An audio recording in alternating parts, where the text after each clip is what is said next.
नमस्कार, स्वागत है आपका अपने ही खास कार्यक्रम फिट एंड फाइन में और हर बार की तरह मैं हूं आपके साथ आंचल वर्मा। आज हमारे साथ हमारे स्टूडियो में मौजूद है माउंट आबू शांतिवन के RMM global hospital and trauma centre के कार्डियोलॉजी एंड मेडिसिन डिपार्टमेंट के डायरेक्टर डॉक्टर सतीश कुमार गुप्ता जी। आपको 2006 में हमारे भारत के पूर्व राष्ट्रपति डॉक्टर एपीजे अब्दुल कलाम जी द्वारा 2006 में लाइफ टाइम अचीवमेंट अवार्ड से सम्मानित भी किया जा चुका है। चलिए कार्यक्रम को आगे बढ़ाते हैं। सबसे पहले डॉक्टर साहब का वेलकम करते हैं। डॉक्टर साहब, आपका बहुत बहुत स्वागत है। नमस्कार। हमारे साथ एक दर्शक हैं, उनका नाम है अंकुर, अमृतसर से, एज 32 है।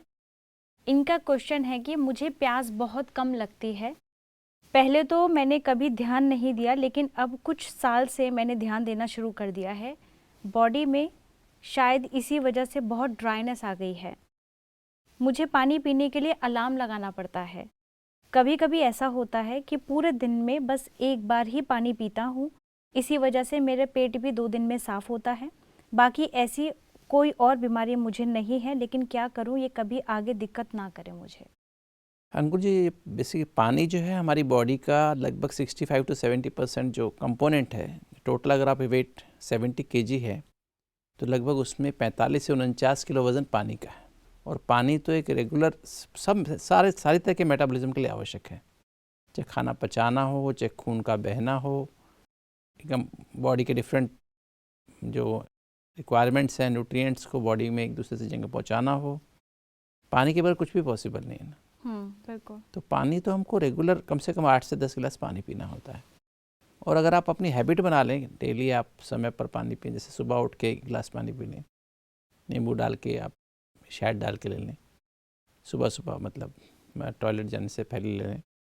फिर आप सुबह एक बार फिर नहाने से पहले भी एक बार दोबारा से ले सकते हैं, या जैसे ब्रेकफास्ट करने के पहले गिलास पानी पी लें, फिर ब्रेकफास्ट के 2 घंटे बाद 1 गिलास पानी पी लें, लंच के 1 गिलास पहले 1 गिलास पानी पी लें, लंच के 2 घंटे बाद 1 गिलास पानी पी लें, डिनर के पहले पानी पी लें, और शाम को 1 टाइम पानी पी लें। तो 8 गिलास हो गए। मतलब 8 गिलास तो मिनिमम रिक्वायरमेंट है, क्योंकि लगभग एक इंसान एवरेज कोई भी इंसान 1.5 लीटर तो यूरिन उसको बनता है। 6 गिलास तो उसमें गया। और 500 ml बॉडी की इसेंशियल रिक्वायरमेंट है, मतलब वो जो हमारी बॉडी के पसीने की ग्रंथियाँ होती है ना सारे शरीर में, वहाँ से पानी उड़ता रहता है ना, पसीने के द्वारा उड़ता रहता है। तो इन सेंस तो मैं 2 लीटर तो मतलब मिनिमम पानी हमको चाहिए ही चाहिए। और हाँ, ये कभी कभी ऐसा होता है, हमारे एक पोस्टीरियर पिट्यूटरी होती है, पिट्यूटरी ग्लैंड है ना, उसके पीछे वाले हिस्से में एक एंटी डायरेटिक हार्मोन होता है ना, वो निकलता है। कई बार उसका हमें टेस्ट करा लेना चाहिए। कई बार उसकी वजह से या तो कम निकलना, वो अगर कम निकलना शुरू हो जाता है तो हमें ज़्यादा प्यास लगने लगती है। वो ज़्यादा निकलना शुरू हो जाए तो प्यास कम लगने लगती है। तो वो चेकअप करा लीजिए एक बार, वो उसका सीरम ADH लेवल करा लीजिए, और उसमें अगर कोई प्रॉब्लम है तो चेक करा के अकॉर्डिंगली उसकी इलाज पॉसिबल है।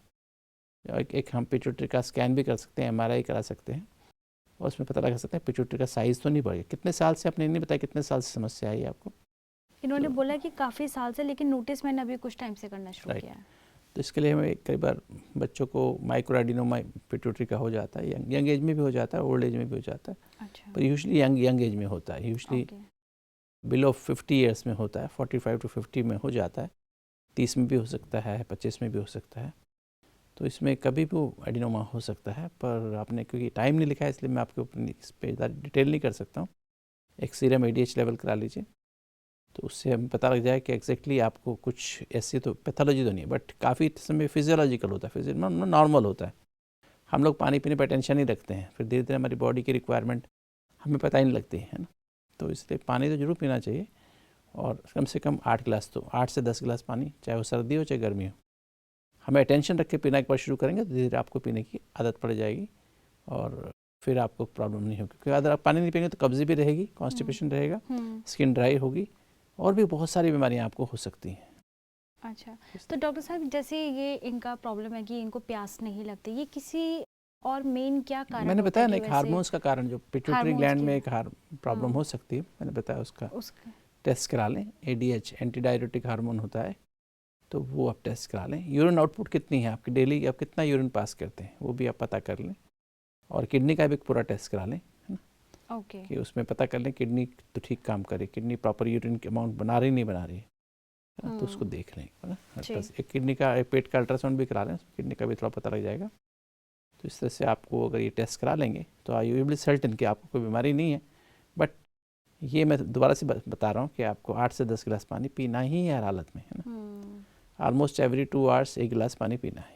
कभी भी लगातार ऐसे मुंह से लगा के पानी ना पिए, सिप बाय सिप पानी, ताकि वो अंदर छोटी आंत में जाए और वो आपके डाइजेशन को डिस्टर्ब ना करे। अगर आप ऐसे पी जाएंगे तो आपका पूरा डाइजेशन सिस्टम, स्टमक में जितने भी एसिड है, एंजाइम्स हैं, सारे डिस्टर्ब हो जाएंगे, डाइल्यूट हो जाएंगे, फिर आपको खाना पचेगा ही नहीं, है ना।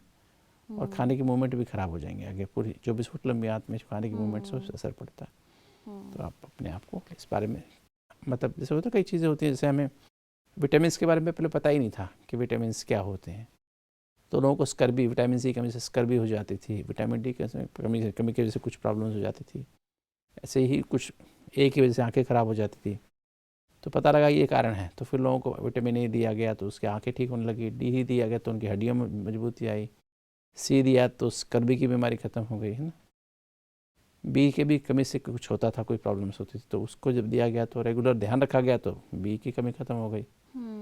ऐसे थायराइड हार्मोन की प्रॉब्लम थी तो लोगों को थायराइड हार्मोन के लिए नमक को आयोडाइज किया गया। वो पहले क्रेटिनिज्म नाम की बीमारी हो जाती थी बच्चों को, बच्चे बहुत छोटे छोटे साइज़ के रह जाते थे, है ना। अच्छा। ग्रोथ नहीं होती थी, तो बच्चों में देखा गया, क्योंकि कुछ एरियाज़ में आयोडीन होता ही नहीं फूड में, साल्ट को आयोडाइज कर दिया गया। अभी आपने देखा, वो लिखा होता है आयोडाइज सॉल्ट। तो इसेंशियली आयोडाइज सारे, मतलब जितने भी नमक थे गवर्नमेंट ने सारे भारत में और सब विदेशों में भी ऐसा ही सिस्टम है कि आयोडाइज कर दिया गया। तो आयोडाइज करने से अब वो घेंगा नाम के रोग जो होता था, क्रेटिनिज्म, वो ख़त्म हो गया। अब बच्चे को कोई प्रॉब्लम होती नहीं। तो ये आई थिंक ये थोड़ी सी बातें होती हैं जहाँ अवेयरनेस बीमारियों की पता लगती है, तो हम लोग उसके बाद केयरफुल रहते हैं तो बीमारियाँ ख़त्म हो जाती हैं। थोड़ा सा हमको उसके बारे में अवेयरनेस चाहिए। जैसे बहनों के लिए, उनको एनीमिया की प्रॉब्लम होती थी, खून की बहुत कमी, जिसकी वजह से मैटरनल मोर्टिलिटी रेट बहुत ज़्यादा था, बच्चे भी सफ़र करते थे एनीमिया से। तो अभी जब पता लग गया कि इसका ये कारण है, उसका इलाज किया गया। ऐसे ही एनीमिया, मतलब बच्चों को कीड़े पेट में हो जाते थे, उसकी वजह से प्रॉब्लम होती। अब कीड़े की दवाई दी गई तो बच्चों को कीड़े खत्म हो गए, पेट ठीक रहने लगा और को हीमोग्लोबिन ठीक रहने लगा। I think these are certain general things जो हमें थोड़ी अवेयरनेस की आवश्यकता है ना। जी डॉक्टर, हमारे साथ एक ऋषभ हैं, इनकी एज है 29, कोटा से हैं। इनका क्वेश्चन है कि मुझे सडन बहुत दर्द उठता है, चेकअप कराया तो लीवर में फैट आया है, मेडिसिन ले रहा हूँ आयुर्वेदिक, क्या इसको ठीक होने में टाइम लगेगा? मेडिसिन अगर लूँ तो कब तक लूँ, कितना टाइम लगेगा?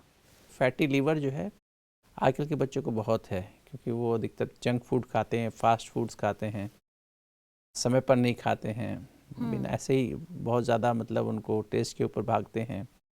तो एक बीमारी होती है non alcoholic fatty liver, non alcoholic fatty steatotic hepatitis, NASH कहते हैं उसको। तो उसमें जो है हमारे लीवर में फैट हो जाता है। और डायबिटीज़ के पेशेंट्स को भी, अगर अनकंट्रोल डायबिटीज़ रहते उनको भी हो जाता है। आपने बताया नहीं, आपको कोई और साथ में बीमारी तो नहीं है, तो अगर वो बताते तो अच्छा था। किंतु इसमें जो है, अगर आप चाहते हैं आपकी ये फैटी लीवर ठीक हो जाए, सबसे बड़ा परहेज़ तो आपको अपनी डाइट ही करना पड़ेगा। रेगुलर एक्सरसाइज करनी होगी, डाइट ठीक करनी पड़ेगी, और मेडिटेशन के द्वारा अपनी खुशी को बढ़ाना पड़ेगा। तो लीवर का कनेक्शन है खुशी से है ना। जितना आप अधिक खुश रहेंगे, खुशी जैसी खुराक नहीं रखेंगे, तो आपके अंदर लीवर अच्छा काम करेगा।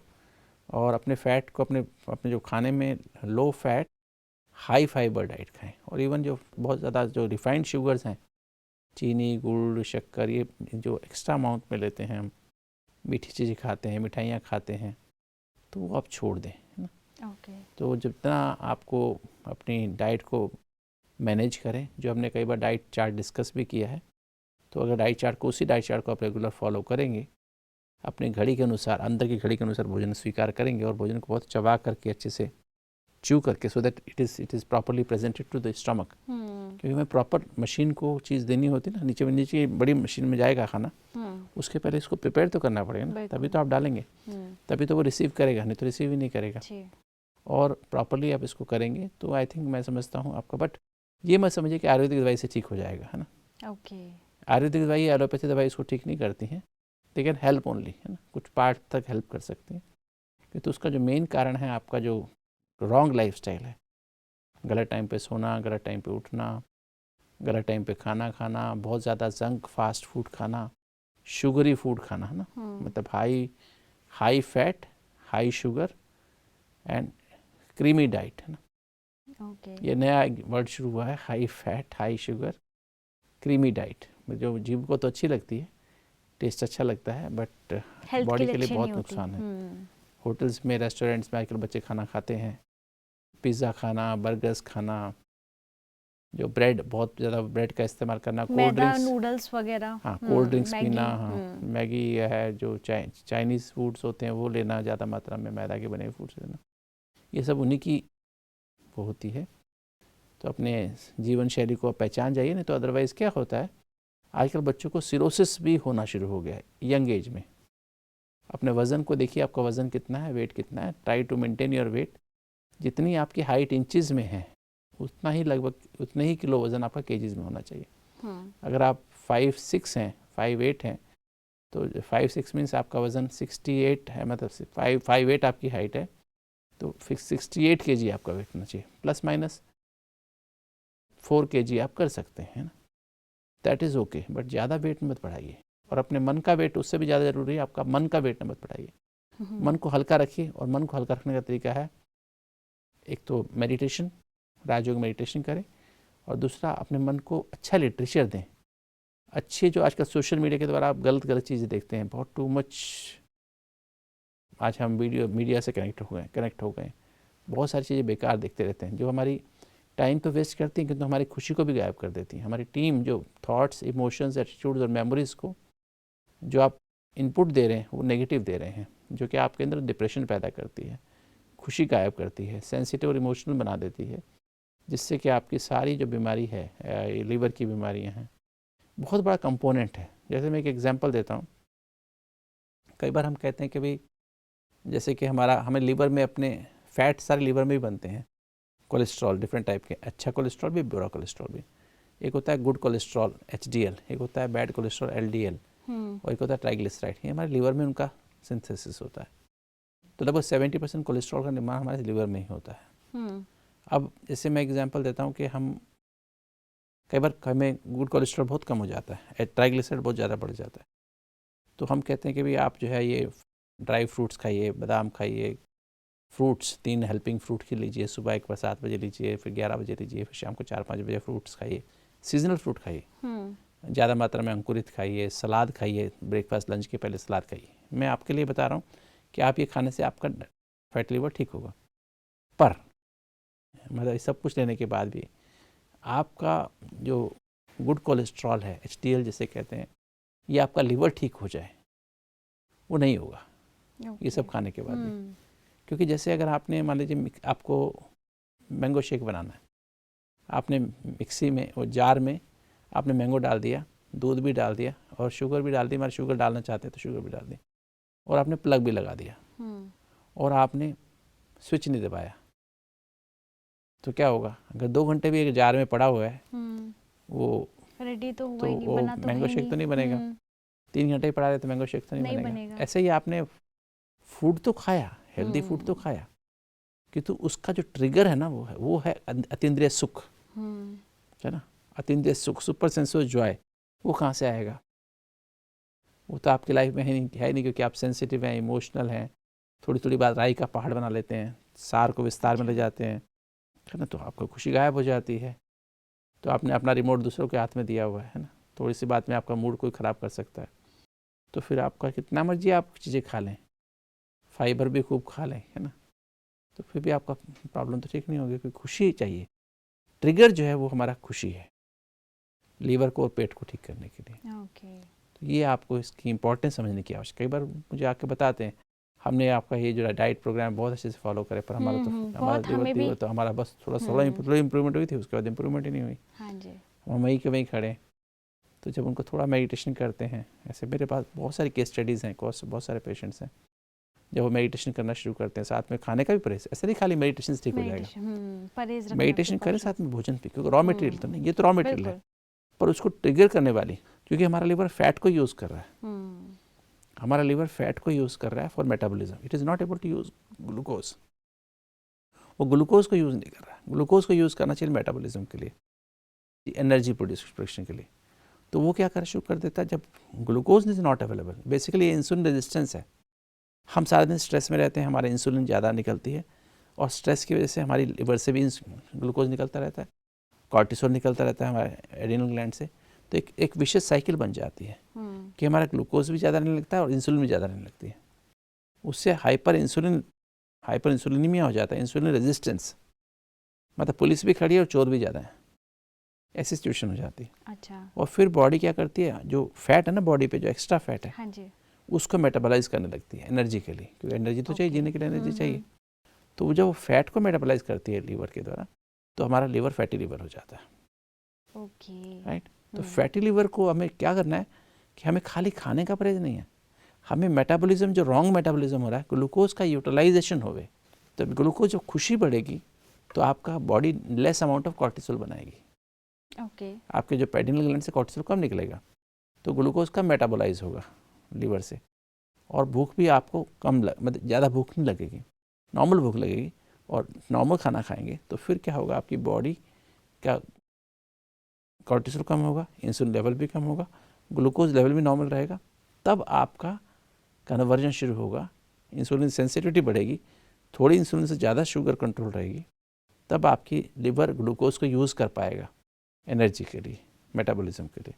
अगर फिर फैट को यूज़ करता रहेगा तो फिर लिवर ख़राब होता रहेगा, सिरोसिस हो जाएगा, फिर पेट में पानी भर जाएगा, है ना, अंदर से ब्लीडिंग होनी शुरू हो जाएगी। तो ये सब बातें मैं आपको इसलिए बता रहा हूँ ताकि आप भविष्य को इसको कैजुअली न मत लें, और इसको जल्दी से जल्दी एक फाइब्रो स्कैन कराना लीवर का, उसमें एग्जैक्टली कितना लीवर में वो सिरोसिस बना है, कितना फैटी लीवर हुआ है, एग्जैक्टली उसको मेजर करें। हर 3 महीने बाद फाइब्रो स्कैन कराते रहें, और अपने अंदर से मेडिटेशन, डाइट, एक्सरसाइज, प्रॉपर नींद, 4 चीज़ें आप रखें तो आपका फैटी लीवर 3 से 6 महीने में बिल्कुल नॉर्मल हो जाएगा विदाउट एनी मेडिकेशन।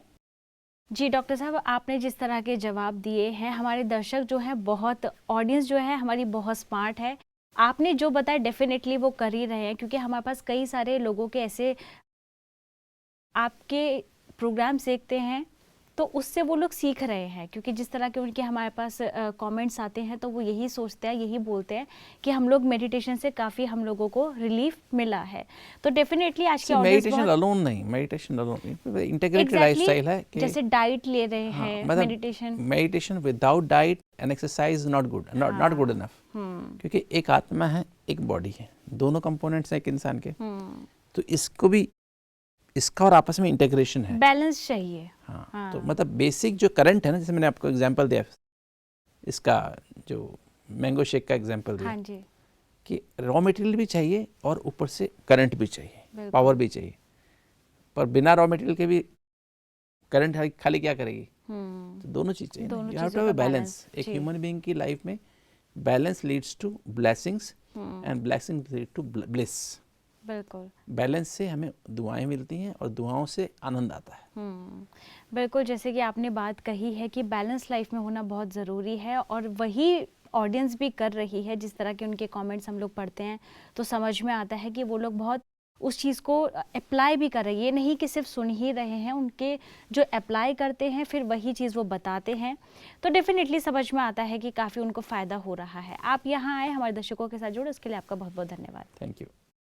आज के कार्यक्रम में बस इतना ही। आप सदा मुस्कुराते रहिए, खुश रहिए और स्वस्थ रहिए। नमस्कार।